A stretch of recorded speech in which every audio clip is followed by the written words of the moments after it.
চট্টগ্রামের সীতাকুণ্ডে চন্দ্রনাথ পাহাড়ে মসজিদ নির্মাণের বিষয়টি গুজব। সেখানে সাম্প্রদায়িক সম্প্রীতি নষ্ট হয় এমন কিছু করতে দেয়া হবে না বলে জানিয়েছেন ধর্ম উপদেষ্টা ডক্টর আ.ফ.ম. খালিদ হোসেন। দুপুরে চট্টগ্রাম সার্কিট হাউসে ওয়াকফ বোর্ড নিয়ে কর্মকর্তাদের সাথে মতবিনিময় সভা শেষে সাংবাদিকদের প্রশ্নের জবাবে তিনি একথা বলেন। বান্ডেল থাকলে প্রতি সেনমানিতে টাকা বাঁচবে। বিকাশ সেনমানি বান্ডেল কিনে জিতুন প্রতি লেনদেনে। এ সময় উপদেষ্টা বলেন, যার যার ধর্ম সে পালন করবে। একটি উপাসনালয়ের পাশে আরেকটি উপাসনালয় হলে সংঘাত হতে পারে। ওখানে মসজিদ হলে নামাজ পড়তে কে যাবে তা নিয়েও প্রশ্ন তোলেন তিনি।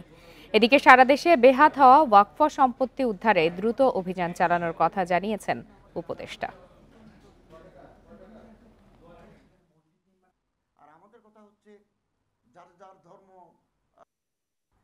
সাম্প্রদায়িক সম্প্রীতি বিনষ্ট হয় এরকম কোনো বিতর্কিত পদক্ষেপ আমরা নিতে দেব না।